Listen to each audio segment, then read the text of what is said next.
Olá pessoal, tudo bem? Hoje a gente volta para comentar um pouquinho mais sobre propriedades físicas dos compostos oxigenados. A gente teve uma primeira aula falando sobre isso, tá certo? Onde a gente comentou um pouquinho sobre as interações intermoleculares que podem ser encontradas no composto oxigenado, tá? E a relação dessas interações intermoleculares com o ponto de ebulição. Teve alguns alunos que externaram, inclusive, dificuldade no que diz respeito às interações intermoleculares, e isso me fez fazer um vídeo que eu publiquei no horário do pós-horário, né, do horário da tarde, né, na aula daquele horário da tarde, explicando, revisando um pouco sobre as interações intermoleculares, tá? Então, se você está assistindo a essa aula e ainda não viu a revisão que a gente fez de forças intermoleculares, então você dá uma pausa nessa aula, você volta lá para o conteúdo do contraturno, tá? Tentando lembrar o nome, pós-horário não, do contraturno. Você volta lá para o horário do contraturno, que tem uma aula lá publicada sobre forças intermoleculares, tá certo? Se você já assistiu a essa aula de revisão sobre forças intermoleculares, então você continua o bate-papo aqui que a gente vai partir do ponto em que paramos na aula passada, tá? Na última aula a gente comentou sobre a influência do grupo funcional sobre o ponto de ebulição. A gente viu que, a depender do grupo funcional, se é uma hidroxila, se é uma carbonila, eu posso ter diferentes tipos de interações intermoleculares, ligação de hidrogênio, de polo permanente, tá? E isto afeta consideravelmente o ponto de ebulição. Por quê? Porque o ponto de ebulição ele aumenta à medida que a intensidade da interação intermolecular também aumenta. Então, se eu tenho, por exemplo, um álcool que tem um grupo OH, uma hidroxila, capaz de fazer ligação de hidrogênio, que é uma interação forte, e eu comparo um álcool com uma acetona, que tem uma carbonila, capaz de fazer dipolo induzido, que é uma interação um pouco mais fraca, então o álcool ele tende a ter um ponto de ebulição maior, claro, comparando moléculas que tenham massas molares próximas, uma quantidade próxima de carbono, tá certo? Não faz sentido eu comparar um álcool com 2 carbonos e com uma acetona com 20 carbonos. Se você assistiu a aula da tarde, né, a aula do contraturno de revisão de interações termoleculares, vai lembrar que quando a cadeia carbônica cresce, a parte apolar do composto orgânico aumenta junto, e com isso também aumenta a capacidade de formar dipolo induzido, tá bom? Então não faz sentido eu comparar um álcool com 2 carbonos com acetona que tenha 20 carbonos. A ideia é comparar álcools e cetonas que tenham quantidades iguais ou muito próximas de carbono. E aí a gente vai perceber que o álcool ele leva vantagem porque ele pode fazer ligação de hidrogênio, tá bom? A gente viu outros pontos também, por exemplo, a hidroxila de um ácido carboxílico forma uma ligação de hidrogênio mais intensa que a hidroxila de um álcool, e a gente explicou tudo isso na aula passada, né? Falou de efeito indutivo, aquela coisa toda. Se você não assistiu ainda, volta lá e assiste, porque é determinante para entender a aula de hoje, tá? Bem, o segundo parâmetro que afeta o ponto de ebulição diz respeito ao número de grupos funcionais. O grupo funcional, gente, e aí eu estou falando de função oxigenada, então o grupo funcional oxigenado, logicamente, ele tem oxigênio. O oxigênio ele é o segundo elemento mais eletronegativo da tabela periódica. Ele só perde para o flúor. Logo, o oxigênio, a presença do oxigênio na molécula, dá polaridade ao composto, porque eu estou colocando um átomo muito eletronegativo, é um átomo que puxa com muita intensidade os elétrons, então acaba dando carga, acaba dando polaridade ao composto. E aí o que a gente vai perceber? A presença desses oxigênios dão polaridade à molécula, e se a molécula ganha polaridade, ela tem a sua capacidade de formar interação intermolecular aumentada, tá certo? O que a gente pode concluir com isso? quanto maior a quantidade de grupos funcionais que a molécula possui, maior será o seu ponto de ebulição. Tá? Veja aqui, por exemplo, eu estou comparando dois álcools. Aqui eu tenho um álcool que apresenta 3 hidroxilas, é o propanotriol, mais conhecido como glicerina. E aqui eu tenho um álcool que só tem uma hidroxila, é o propanol. Tanto o propanotriol como o propanol conseguem fazer pontes de hidrogênio, ambos, porque ambos apresentam um grupo H, oxigênio ligado a hidrogênio, tá? No entanto, como o primeiro álcool, o propanotriol, ele apresenta um número maior de hidroxilas, então ele consegue ter uma maior capacidade de formar interações termomoleculares. Ele intensifica a interação pelo número de grupos funcionais disponíveis para fazer ponte de hidrogênio. Então, o que é que a gente vai perceber na prática? A gente vai perceber na prática que o ponto de ebulição do propanotriol, ou propan 1,2,3 triol, ele vai ser maior quando comparado ao ponto de ebulição do propanol, porque o primeiro álcool, o propanotriol, ele apresenta um número maior de grupos funcionais, um número maior de hidroxilas.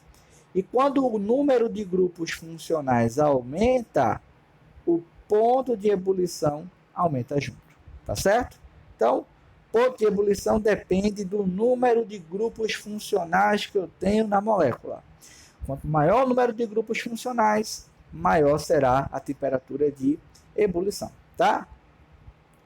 Um outro fator que afeta o ponto de ebulição é a cadeia carbônica, tá? Mas aí vamos colocar algumas ressalvas.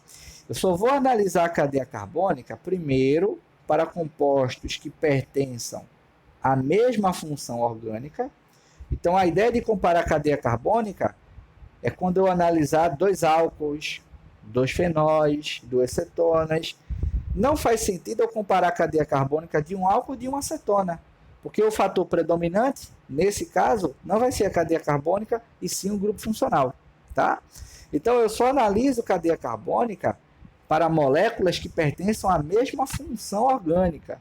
Eu estou analisando aí 2 álcools, 2 cetonas, 2 aldeídos, 2 ácidos carboxílicos. E segundo, moléculas que tenham a mesma quantidade de grupos funcionais, tá?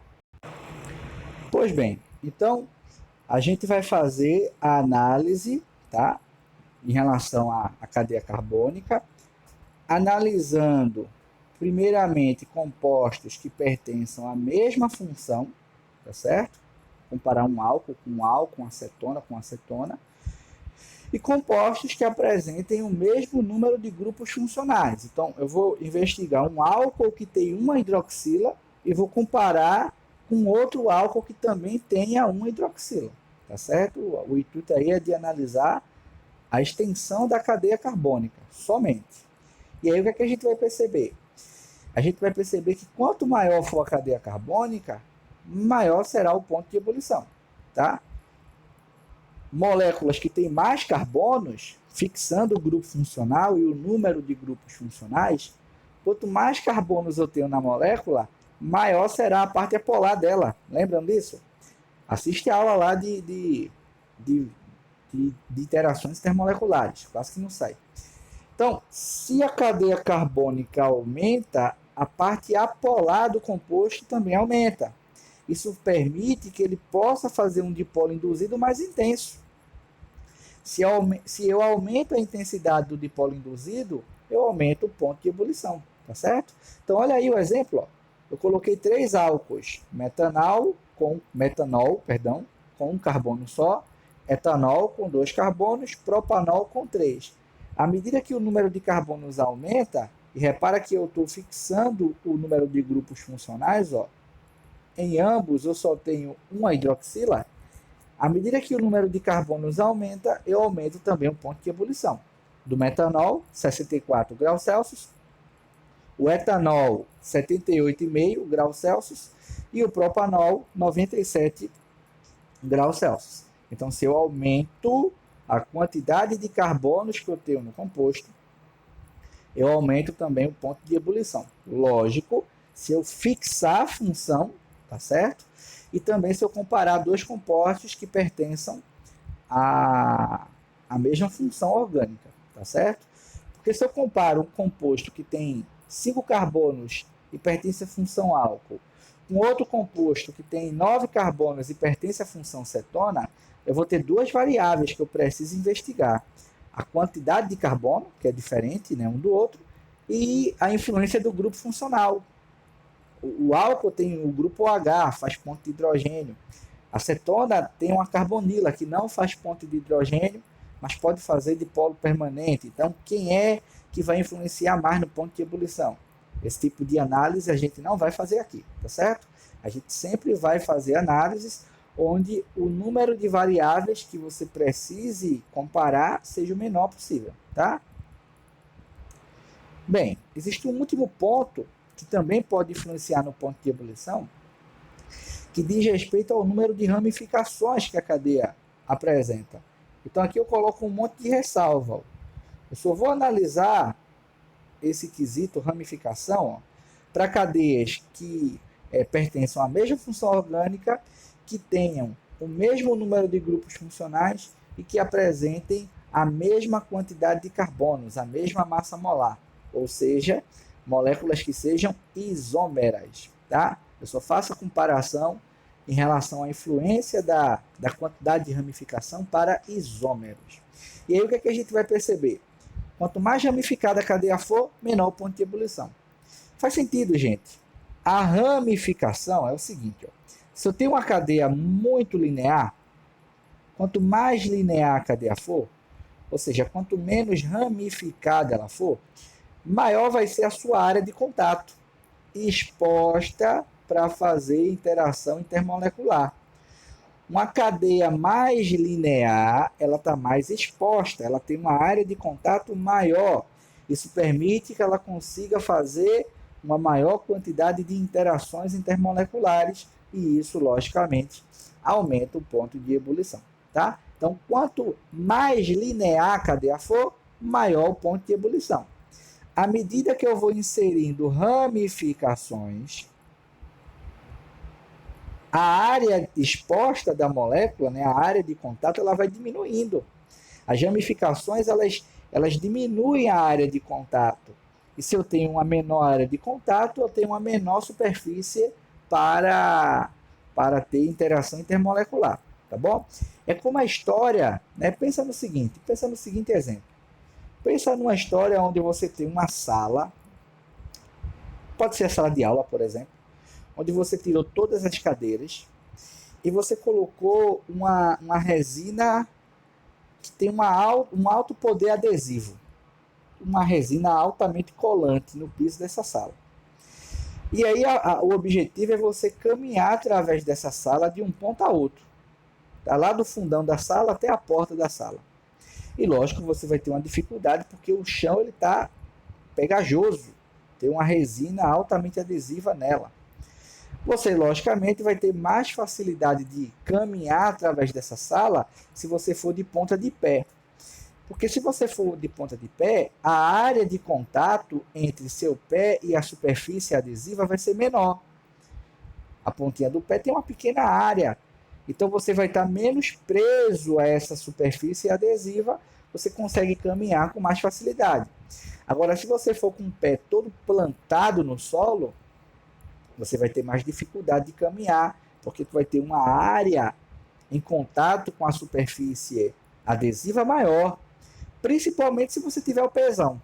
Se calçar um 44 da vida, aí que vai ser mais difícil ainda caminhar através dessa sala. Se você tiver o pezinho pequenininho, você vai ter uma área menor, então você consegue caminhar com mais facilidade. É o que acontece com as ramificações. Quando a cadeia é mais linear, com menos ramificações, eu tenho uma maior área de contato e isso facilita a interação. O ponto de ebulição aumenta. Quando a cadeia ela começa a ganhar ramificações, eu diminuo a área de contato. Isso dificulta as interações, eu vou ter menos interações intermoleculares, o ponto de ebulição diminui. Quanto mais ramificada for a cadeia, menor será seu ponto de ebulição, tá bom? Aqui eu estou comparando, ó, 3 hidrocarbonetos que são isômeros, tá certo? O pentano, o 2-metilbutano e o neopentano, tá? Esse neopentano é o nome usual, tá certo, gente? O nome oficial dele seria o dimetilpropano, ou 2,2-dimetilpropano. É porque nesse caso aí a enumeração não é obrigatória, tá? Eu posso falar de dimetilpropano ou 2,2-dimetilpropano. São isômeros, apresentam a mesma quantidade de carbonos e hidrogênios, tá? Olha a fórmula molecular embaixo, C5H12 para tudinho. Mas os pontos de ebulição são diferentes. O pentano tem um ponto de ebulição maior, 36, e o dimetilpropano, ou usualmente chamado de neopentano, ele tem um ponto de ebulição menor, 9,5. Porque a cadeia ela é mais ramificada. Quanto maior o número de ramificações, menor a temperatura de ebulição, tá certo? Quanto mais linear for a cadeia, maior a área de contato para interação de dipolo induzido, interações de Van der Waals. Perfeito, gente. Tranquilo demais. Olha só. Uma outra propriedade física, a gente falou das interações termomoleculares. Você consegue predizer, a partir da análise da estrutura do composto, e tudo que a gente está falando aqui é em função da análise da estrutura do composto.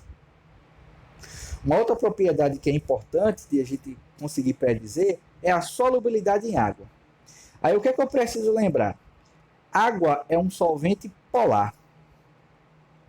Então as coisas vão ter mais facilidade de se dissolver em água quanto mais polares ela for. Tá? Polar com polar são miscíveis.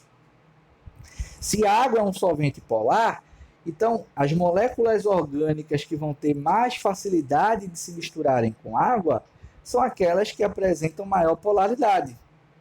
Então o grupo funcional, gente, ele é importantíssimo para determinar a solubilidade em água. Ácidos carboxílicos, fenóis e álcoois, eles vão ter, em geral, uma boa afinidade com água. O fenol um pouco menos, porque o fenol tem mais carbono, tem um anel aromático, mas ainda assim o fenol tem a hidroxila. A hidroxila consegue fazer ponte de hidrogênio com a água. Aí eu coloquei o fenol maior que o álcool, tá, gente? Mas aí eu estou comparando um fenol e um álcool com a mesma quantidade de carbonos. O fenol mais simples que a gente pode ter é o hidroxibenzeno. Então você tem 6 carbonos do benzeno. Então eu vou comparar com o álcool que também tem 6 carbonos. Que aí eu vou perceber que o fenol vai ter um pouquinho maior, né? vai ter uma solubilidade um pouquinho maior em relação a um álcool com 6 carbonos. Mas se eu pego um álcool simples, como metanol, etanol, com 1 ou 2 carbonos, aí não se compara. A solubilidade do álcool vai ser maior que a do fenol. Tá? Por quê? Porque quando a cadeia carbônica aumenta, a solubilidade em água diminui. Faz sentido. A cadeia carbônica, gente, é a parte apolar do composto. Se a cadeia carbônica cresce, a parte apolar também cresce. E a parte apolar não gosta de água, é hidrofóbica. Então, moléculas que têm muitos carbonos, que apresentam cadeias carbônicas muito grandes, elas são menos solúveis em água, mas elas são mais solúveis em gordura, porque gordura é lipofílico, gosta de moléculas apolares, tá? Então, quando você fala em solubilidade, tem que ter muito cuidado em deixar muito claro em que você está analisando a solubilidade. Solubilidade em quê? Em água ou em gordura? Se eu estou falando de solubilidade em água, como é o caso do slide, então essa solubilidade em água ela diminui com o aumento da cadeia carbônica. Cadeias carbônicas maiores tornam-se menos solúveis em água. Mas se eu falo em solubilidade em gordura, aí acontece o contrário. Se a cadeia carbônica aumenta, a parte apolar aumenta, que é lipofílica, que gosta de gordura, e aí então essa molécula vai ser bem solúvel em solventes apolares em gordura, tá bom? Mas aqui eu estou falando em solubilidade em água. Então eu tenho aqui ácidos carboxílicos, fenóis e álcoois, que são bastante solúveis, tá? Por quê? Porque ácidos carboxílicos, fenóis e álcoois têm um grupo OH, hidroxila, que pode fazer ponte de hidrogênio com a água. Então isso facilita a interação, tá bom? Aí depois eu coloco éster, cetona, aldeído e éter. Essas funções que aparecem aí rosa, elas apresentam menor solubilidade em água porque elas não são capazes de formar ponte de hidrogênio.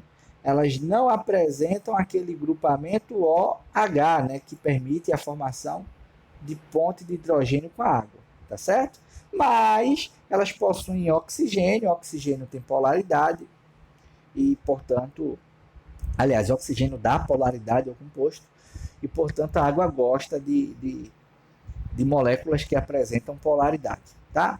Eu não coloquei nessa lista o sal orgânico. Se eu fosse colocar o sal orgânico, ele ia aparecer aqui na frente do ácido carboxílico, porque o sal orgânico, qual foi esse nome sal? Deixa eu ajeitar aqui. Deixa eu mudar a cor, né?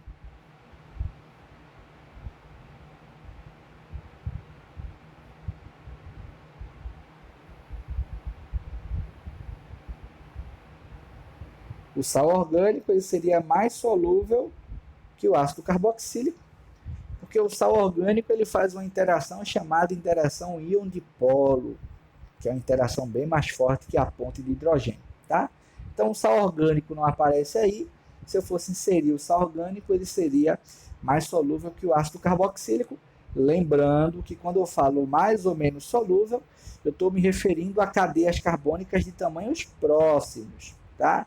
Não faz sentido nenhum eu comparar a solubilidade de um ácido carboxílico e de um álcool que apresentam um tamanho de cadeia carbônica diferente, já que a cadeia carbônica, ó, ela afeta na solubilidade, tá bom?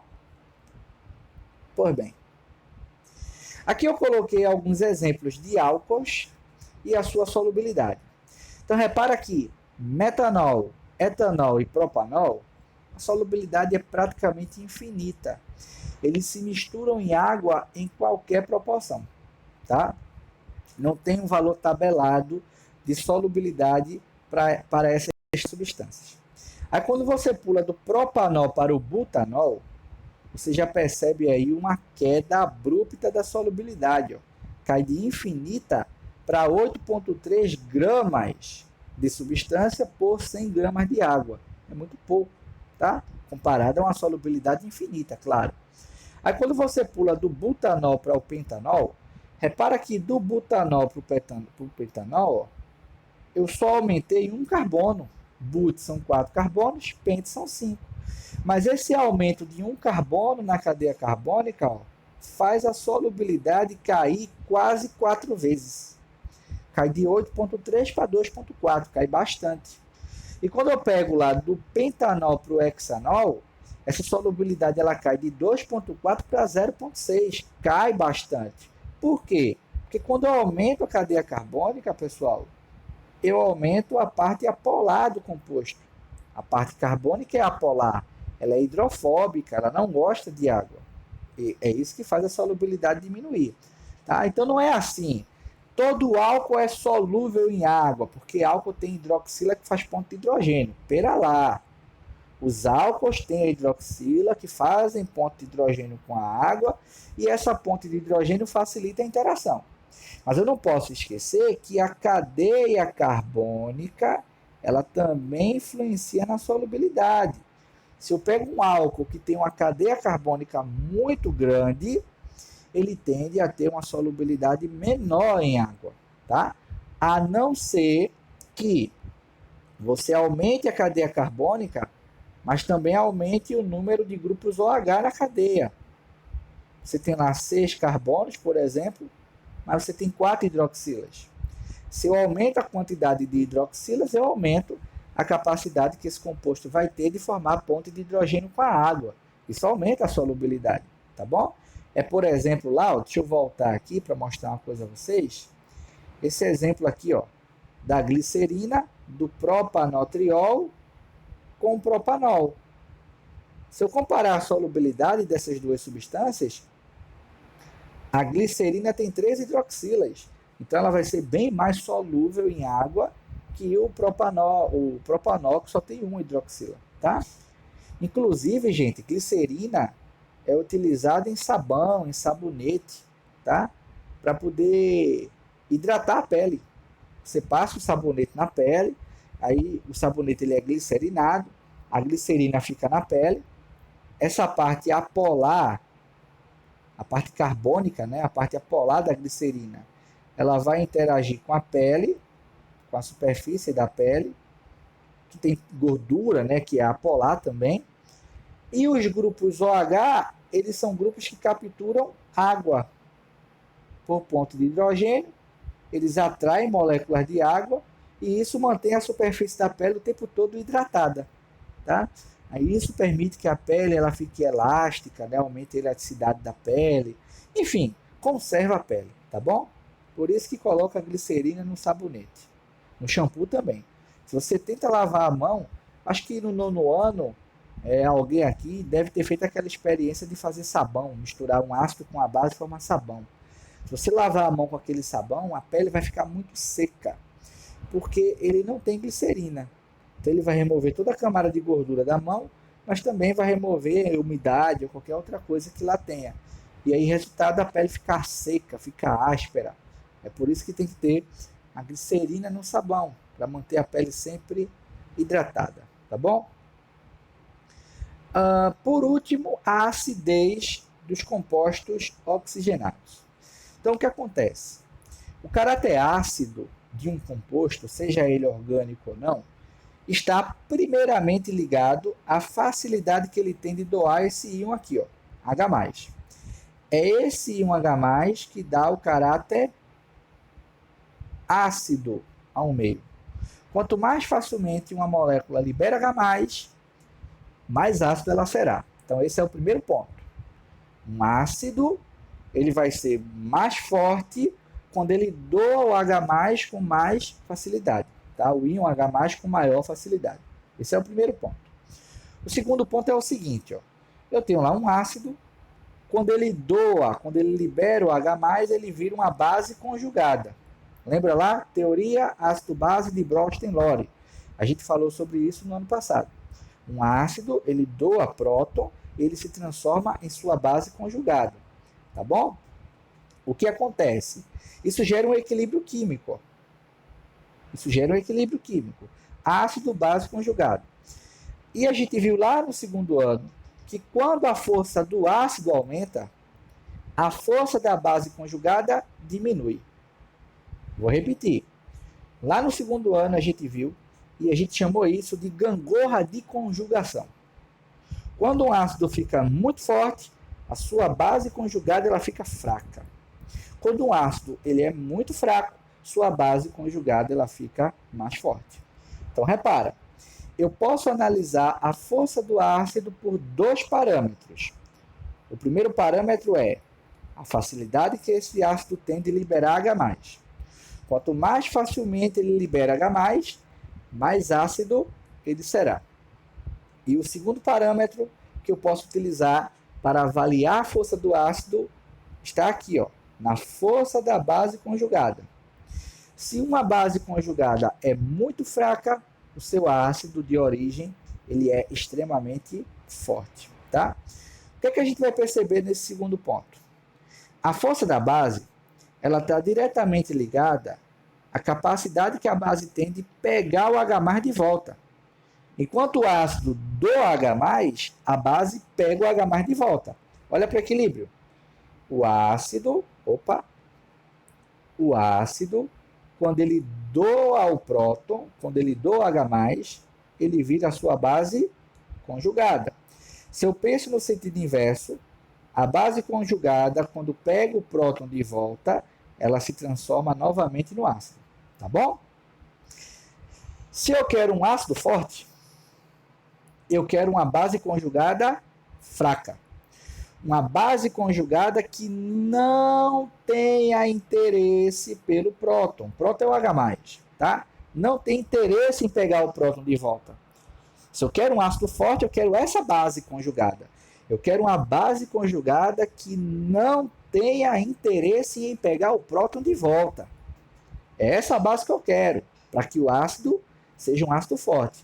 Agora, se eu tenho uma base conjugada que pega o próton de volta com muita facilidade, essa base conjugada é forte.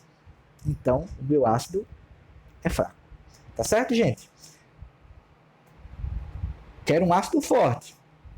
Se eu quero um ácido forte, a base conjugada precisa ser fraca.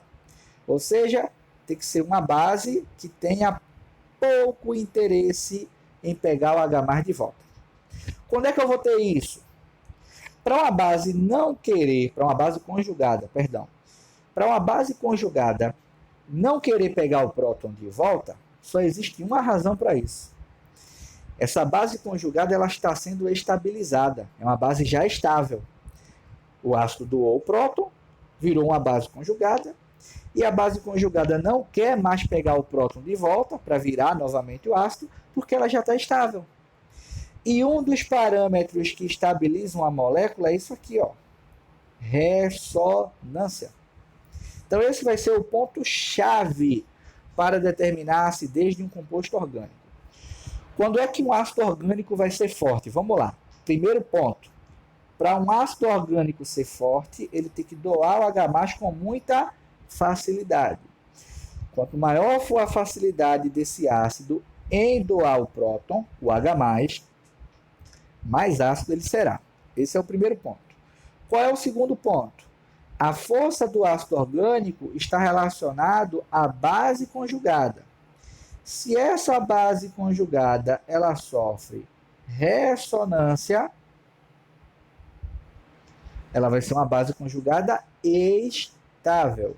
Ela não vai ter interesse em pegar o próton de volta, então ela vai ser uma base fraca. Se a base conjugada é fraca, gangorra de conjugação. Se a base conjugada é fraca, o ácido conjugado é forte. Quando a força da base conjugada diminui, a força do ácido aumenta. Então, são esses dois parâmetros que a gente utiliza para investigar se um ácido orgânico é forte ou fraco. Olha primeiro para a base conjugada. Ela sofre ressonância? Sofre. Então, ela vai ser uma base fraca, porque ela já está estabilizada por ressonância. Ela não vai ter interesse em pegar o próton de volta. Então, ela vai ser uma base muito fraca. O ácido que gerou essa base vai ser um ácido forte. Segundo ponto é, esse ácido, ele doa o próton com muita facilidade? Alguém pode perguntar assim, professor, como é que eu vou saber se o ácido orgânico, ele doa o próton com muita facilidade? É fácil. O H+, o próton, ele vai ser liberado com muita facilidade, ó, quanto mais polar ele for. Um hidrogênio de alta polaridade, ele é um hidrogênio mais suscetível a ser liberado sob a forma de H+. Quando é que o hidrogênio tem alta polaridade? Quando ele está ligado a um elemento de alta eletronegatividade. Quais são os elementos mais eletronegativos da tabela periódica? Flúor, oxigênio, nitrogênio. Opa, a gente está falando de funções oxigenadas. Em outras palavras, quando é que um hidrogênio será ácido? Um hidrogênio será ácido quando ele se liga a um átomo de oxigênio. Grupo OH, gente. Grupo OH em composto orgânico tem caráter ácido. Tá certo? Recapitulando, vamos voltar tudo. A gente está falando em acidez de composto oxigenado. Eu tenho que analisar dois parâmetros. Qual é o primeiro parâmetro? Quem é a base conjugada? Se essa base conjugada é fraca, o meu ácido é forte. E o que é que enfraquece a base conjugada? Ressonância. Se eu percebo que existe ressonância na minha base conjugada, o meu ácido é forte. Se eu não percebo ressonância na minha base conjugada, meu ácido é fraco. Primeiro ponto. Segundo ponto importante, como saber se um ácido orgânico é forte ou fraco? Eu vou olhar para a facilidade que esse ácido tem de liberar o H+, de liberar o próton. Quando é que esse H+ é mais facilmente liberado? Quando esse hidrogênio está ligado a um oxigênio. Por quê? Porque hidrogênio ligado a oxigênio apresenta maior polaridade. Se ele é mais polar, ele está mais suscetível a sofrer o processo de ionização, consequentemente ele tende a gerar um ácido mais forte. Tá certo, gente? Então, aqui eu coloquei alguns exemplos. Ó. Primeiro, em relação ao ácido carboxílico. Vamos lá. Primeiro, no ácido carboxílico, esse hidrogênio ele está muito polarizado. Ele está muito positivo. Por quê? Primeiro, ele está ligado diretamente a um oxigênio, que tira elétrons dele, que deixa ele positivo. E segundo, tem um outro oxigênio aqui em cima, ó. Lembra lá? Esse segundo oxigênio provoca efeito indutivo. Ele também puxa elétrons, tornando o hidrogênio lá embaixo mais positivo. Entenderam? Então, você tem esse hidrogênio aqui de baixo. Opa! Você tem esse hidrogênio aqui embaixo, perdendo elétrons parcialmente para esse oxigênio aqui, que ele está ligado diretamente. E ainda tem o efeito indutivo provocado por aquele oxigênio que está lá em cima, que deixa o hidrogênio embaixo mais positivo.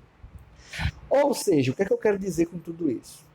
O hidrogênio de um ácido carboxílico ele é muito positivo, ele é muito polar, então ele é mais facilmente ionizável.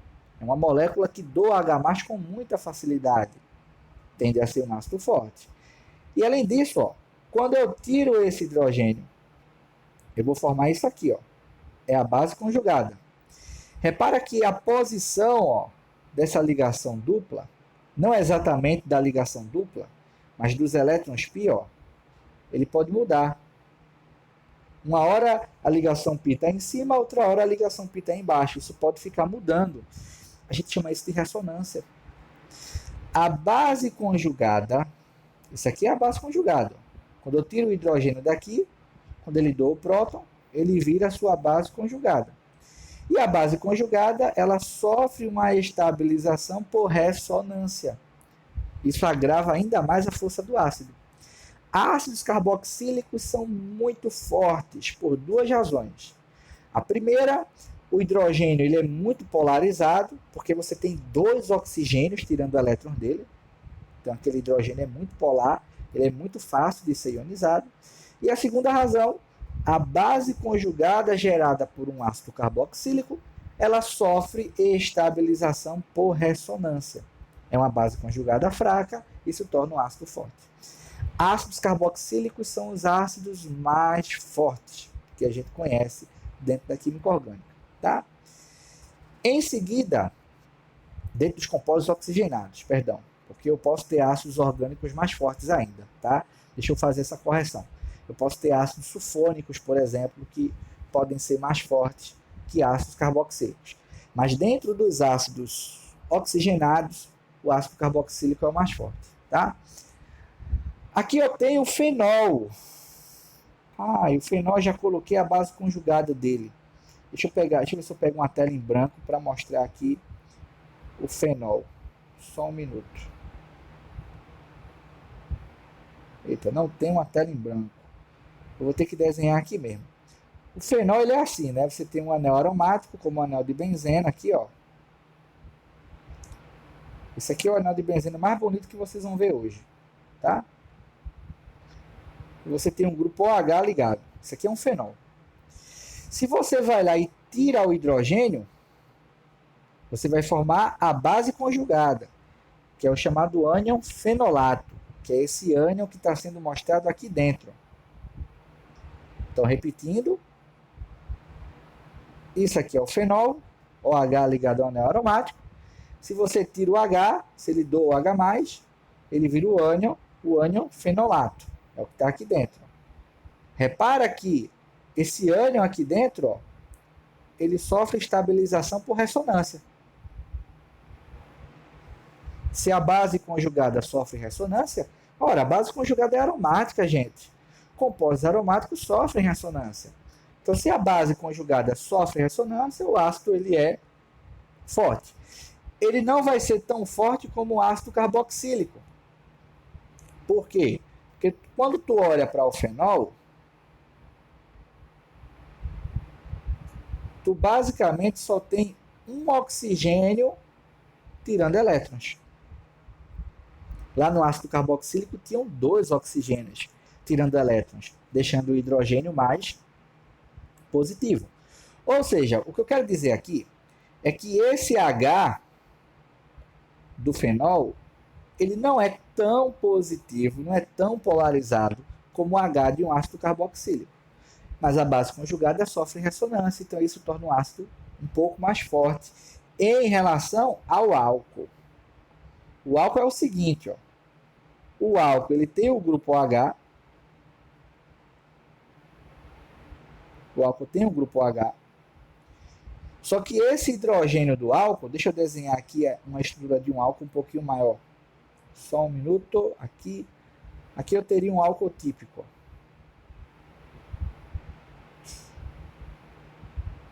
Isso aqui seria um álcool. Então vamos lá. Esse hidrogênio aqui da ponta, esse hidrogênio aqui, ó, ele vai sentir uma polaridade, porque esse oxigênio vai tirar o elétron dele. Ele vai ser um pouquinho positivo, como o fenol. Só que quando eu tiro esse hidrogênio daí, ó, quando eu vou lá e tiro o hidrogênio, o que sobra é a base conjugada. Ou seja, isso aqui, ó, deixa eu desenhar de novo, isso aqui vai ser a base conjugada do álcool, daquele álcool que eu desenhei inicialmente. Não tem ressonância aí, porque não tem ligação pi. Essa base conjugada ela não é estabilizada por ressonância. Então ela acaba sendo uma base conjugada mais fraca em comparação com o fenol e com o ácido carboxílico. Tá certo? Detalhe, quanto maior a força do ácido, maior vai ser o Ka, a constante de acidez, e menor vai ser o pH. Ácidos mais fortes geram pHs mais baixos, tá certo? E aqui eu coloquei a ordem, ó, de força ácida.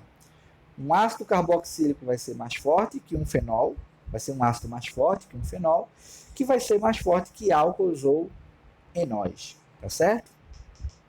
Aí eu nem vou comentar sobre força ácida de um éter, de um éster. Por quê? Porque éter, ésteres, aldeídos, cetonas, eles não possuem isso aqui, ó. O H ligado a O. É justamente o H ligado ao O que dá polaridade ao hidrogênio e que acaba resultando na propriedade ácida dos compostos oxigenados. Ok, gente? Então eu fico por aqui. Forte abraço para vocês, cheiro grande e até a próxima aula.